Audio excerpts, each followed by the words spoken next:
آنکھیں تو بند ہیں، وہ تو دیکھ نہیں سکتا. دل کیسے زندہ ہو کہ وہ ذکر اللہ کرے؟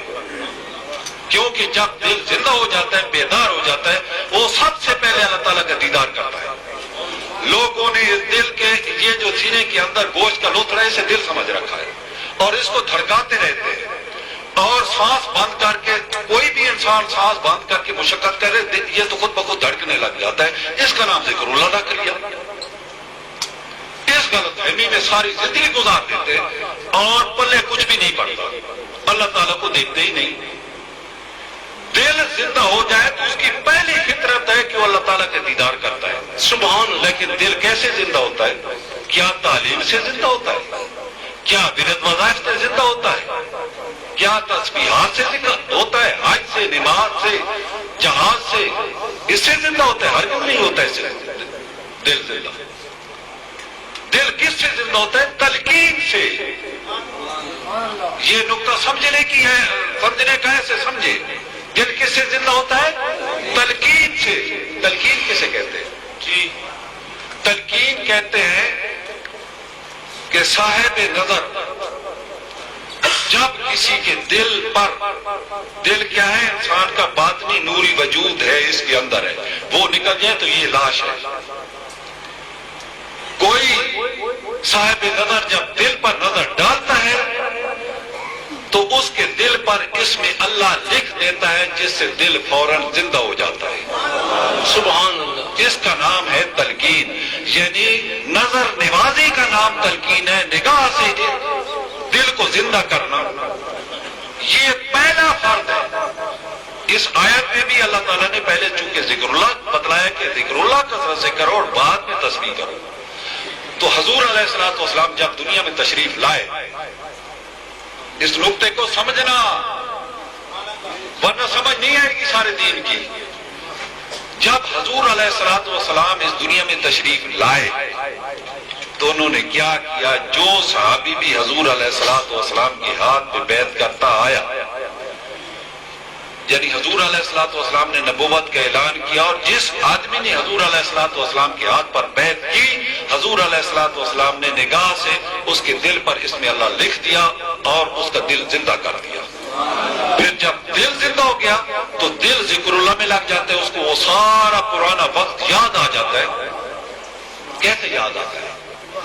پیر میر علی شاہ صاحب رحمۃ اللہ علیہ فرماتے ہیں، غور کرو، کون فیکون تک گالتی گالے اسا پہلا دی برید لگائی. مخلوق تو کون کے بعد ہے نا، جی جی، اس سے پہلے تو نہیں ہے. اب انسان کیا کہہ رہا ہے؟ کون فیکون تک گالتی گالے اسا پہلا دی برید لگائی. اور میرے مرشد پاک سلطان العارفین حضرت سلطان باہو رحمۃ اللہ علیہ فرماتے ہیں، کون فیکون جدوں فرمایا اسا بھی کولے ہاسے ہوں، ہکے تہاسے ذات ربے دی ہک جگ وچ ڈھونڈ ریاسے ہوں، ہکے تہائی لا مکان اسادا، لا مکان میں مخلوق داخل نہیں ہو سکتی. سبحان اللہ. بے شک بے شک. ہکے تہائی لا مکان مکان اسادا ہکیان بتاں وچ پلاسے، ان جسمانی بتوں میں نفس پلید پلید چکیتا یا حضرت باہو کو یسل پلید تنا سے ہوں. غور کریں کہاں بات پہنچ رہی ہے. حضور علیہ الصلوۃ والسلام کیا کرتے رہے؟ جو بھی بیعت ہوتا آپ اس کے دل پر اسم اللہ نقش کر دیتے، اس کا دل بیدار ہو جاتا، دل ذکر اللہ میں لگ جاتا. وہ وقت دیکھتا، وہ اللہ تعالیٰ کے ساتھ جو وقت گزرا تھا وہ سارا یاد آ گیا، وہ ذکر اللہ میں لگ گیا. جب ذکر اللہ میں دل لگتا ہے تو روح بیدار ہو جاتی ہے. اور روح کا مقام کیا ہے؟ روح عالم خلق سے اس کا کوئی تعلق نہیں ہے. سوال کیا گیا حضور علیہ الصلوۃ والسلام سے، حضور یہ روح کیا چیز ہے؟ فوراً وہی نازل ہوئی کہ قل الروح من امر ربی. میرے محبوب آپ فرما دیں کہ روح عالم امر کی چیز ہے، عالم خلق کی نہیں ہے جو تمہاری سمجھ میں آ جائے. روح بیدار ہو جاتی ہے تو اس کا تو گھر بھی لاہوت لا مکان ہے، وہ تو مخلوق میں ٹھہر سکتی نہیں. وہاں حضور علیہ الصلوۃ والسلام کی مجلس میں اس کا مقام بن جاتا ہے. تمام ارواح جو ہے، ارواح قدسیہ، وہ عالم لاہوت میں رہتی ہیں. ان کا گھر ٹھکانہ ان کا سب کچھ وہی ہے، اللہ تعالیٰ کے بارگاہ میں، اللہ تعالیٰ کے قرب میں، اللہ تعالیٰ کے پاس ہے، وہاں رہتے ہیں۔ اب اگر دل بھی بیدار نہیں ہوا، روح بھی بیدار نہیں، تو ہم حضور علیہ السلام کو پہچان نہیں سکتے۔ کیا نتیجہ نکلتا ہے؟ جب حضور علیہ السلام کو پہچان نہیں سکتے تو کیا نتیجہ نکلتا ہے؟ اللہ تعالیٰ فرماتا ہے کہ میرا نبی تو مومنوں کی جان سے بھی زیادہ ان کے قریب ہے، اور ہم کیا کہتے ہیں؟ اور اللہ تعالیٰ نے یہ بھی فرمایا کہ میں نے اپنے حبیب کو رحمت بنا کر بھیجا ہے دونوں جہانوں کے لیے۔ کیا جہان ختم ہو گئے؟ جب دل زندہ نہ ہوا، روح بیدار نہ ہوئی، ہم حضور علیہ السلام کی معرفت سے محروم ہو گئے۔ نتیجہ کیا نکلتا ہے؟ ہم کہتے ہیں یہ جی یا رسول اللہ کیوں کہتے ہو؟ حضور کوئی زندہ ہے، حضور کو سن سکتے ہیں؟ نعوذ باللہ، وہ تو مر گئے، وہ تو فوت ہو گئے۔ سبحان اللہ، تیری عقل پہ، تیری سوچ پہ حیرت ہوتی ہے کہ اللہ تعالیٰ نے دنیا میں دو طاقتیں پیدا کی ہیں، ایک خیر کی طاقت، ایک شر کی طاقت۔ خیر حق ہے، شر باطل ہے۔ حق کا مظہر حضور علیہ السلام کو اللہ تعالیٰ نے بنایا، اور باطل کا نمائندہ اللہ تعالیٰ نے، اس کا مظہر اللہ تعالیٰ نے شیطان ابلیس کو بنایا۔ تیری عقل پہ بارے بارے جاؤں، حیرانگی ہوتی ہے تیری عقل پہ۔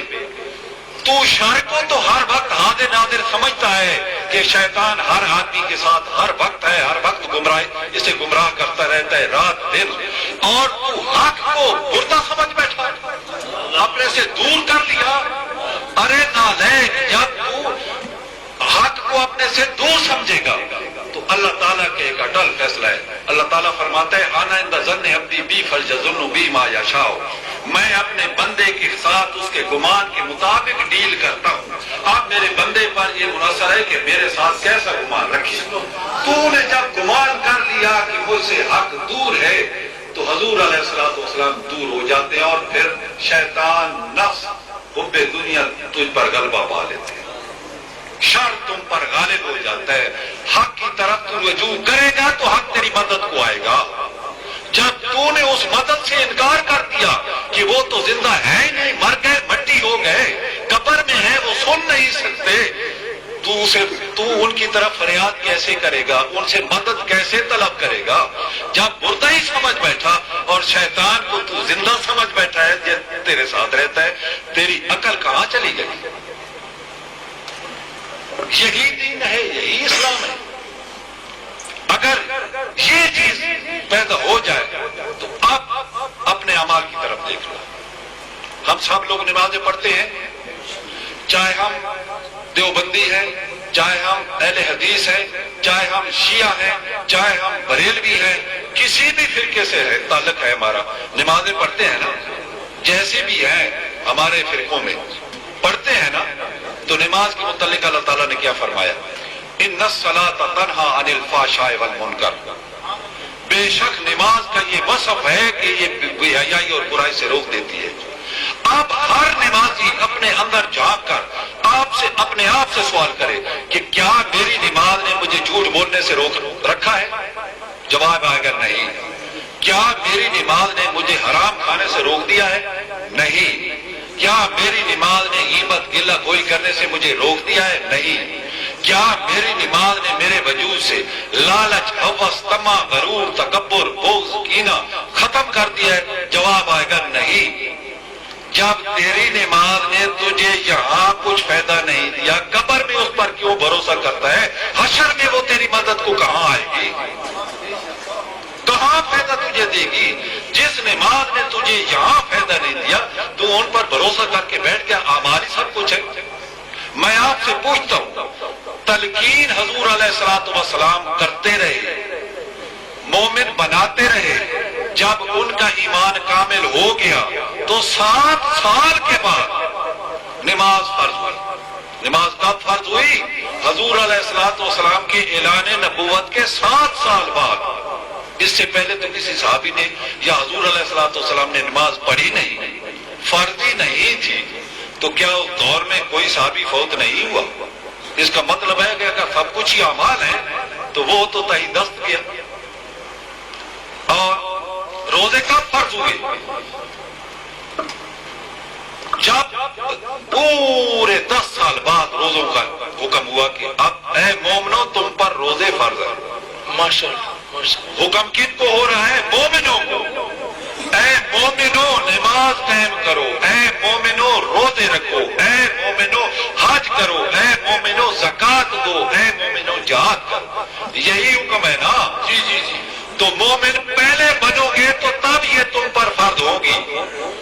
مومن بننے کے لیے کسی اہل نظر کی نگاہ کی ضرورت ہے جو نگاہ میں کامل ہو، تجھے تیرا دل بیدار کرے کر کے تجھے مومن بنائے، پھر تیری نماز الصلاۃ معراج المومنین بنے گی، ورنہ نہیں بنے گی۔ یہی حال ہوگا تیری نمازوں کا۔ اسی طریقے سے حج، لوگ جاتے ہیں حج کر رہا ہے اور بڑے اس پہ مغرور بنے پھرتے رہتے ہیں۔ اپنے اندر اگر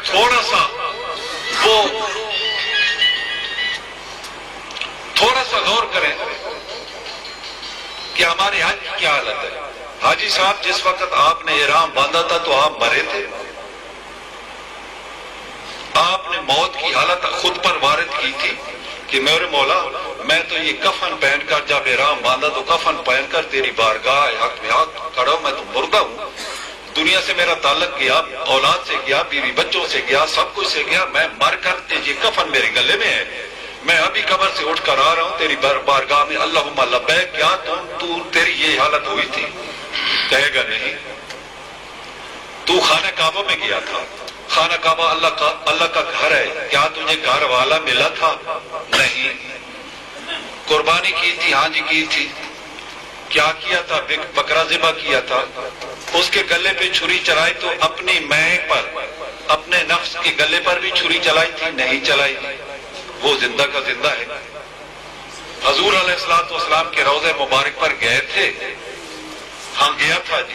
حضور علیہ السلام ملے ہیں؟ نہیں ملے۔ پھر کیا کرنے گیا تھا؟ پھر تو جغرافیہ پڑھ کے آ گیا، حج تو تیرا نہیں ہوا۔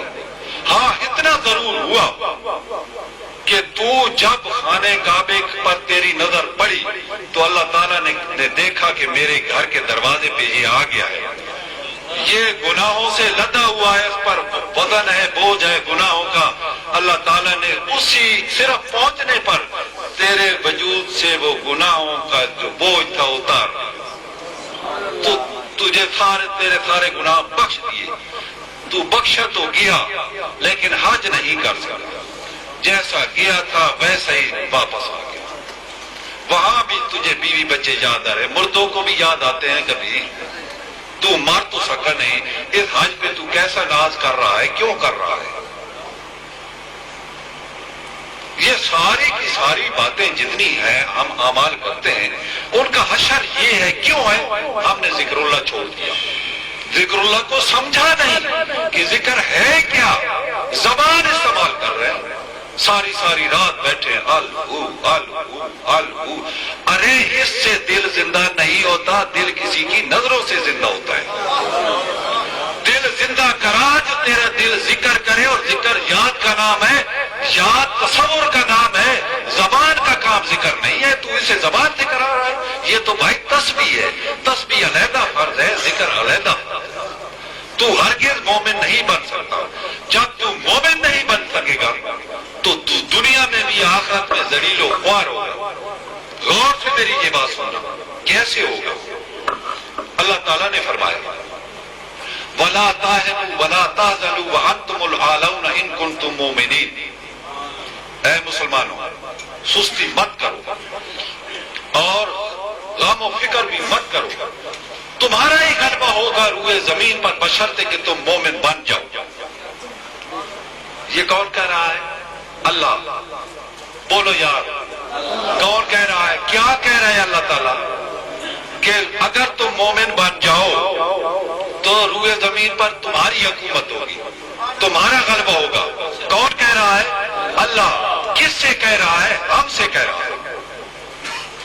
اب خود خود انصاف کریں، کیا اس وقت روئے زمین پر مسلمانوں کا غلبہ ہے یا مغلوب ہے؟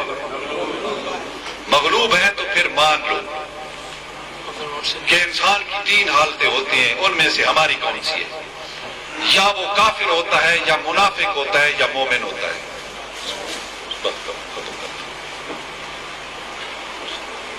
کافر تو ہم ہیں نہیں کہ کلمہ پڑھتے ہیں، مومن ہم ہیں نہیں کہ ہمارا غلبہ نہیں ہے، تو تیسری صورت ہے کہ ہم منافق ہیں۔ اگر منافق نہ ہوتے، مومن ہوتے، تو مومنوں کے لیے اللہ تعالیٰ نے کیا فرمایا؟ تمہارا غلبہ کیوں ایسے ہوگا؟ کیونکہ میں نے تمہیں قرآن دیا ہے، اور قرآن کی طاقت کیا ہے؟ وَسَخَّرَ لَكُم مَّا فِي السَّمَاوَاتِ وَمَا فِي الْأَرْضِ جَمِيعًا مِّنْهُ، کہ زمین و آسمان کے اندر جو کچھ بھی ہے قرآن کے ذریعے میں نے تم پر مسخر کر دیا ہے۔ اگر تم اہل قرآن بن جاؤ تو یہ ساری چیزیں تمہارے قدموں میں ہیں، جس چیز کو حکم دو گے وہ تمہارے حکم کی تعمیل کرے گی۔ آپ کو یاد آتا ہے کہ حضرت عمر فاروق رضی اللہ تعالی عنہ نے دریائے نیل کو ایک خط لکھا تھا۔ 1400 سال گزر گئے ہیں دریائے نیل کو، کیا آج تک اس حکم کی خلاف ورزی کرنے کی جرات ہو سکی؟ نہیں۔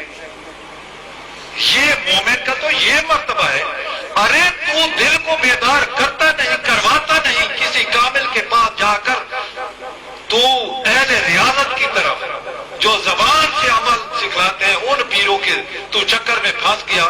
وہ پیر جو اللہ تعالیٰ کو خود دیکھ نہیں سکا تجھے کیا دکھائے گا؟ اہل نظر کو تلاش کرو میرے بھائی، اور دل زندہ کرنے کا جو عمل ہے،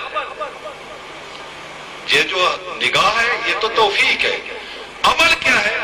تصور اسم اللہ ذات، اس کے علاوہ اللہ تعالیٰ نے دل میں ذکر اللہ جاری کرنے کا کوئی عمل رکھا ہی نہیں۔ یہ تسبیحات سے دل کبھی زندہ نہیں ہوتا۔ اللہ تعالیٰ ہمیں یہ سمجھنے کی توفیق عطا فرمائے، اس پر عمل کرنے کی توفیق عطا فرمائے۔ وما علیہ الا البلاغ۔ جزاک اللہ۔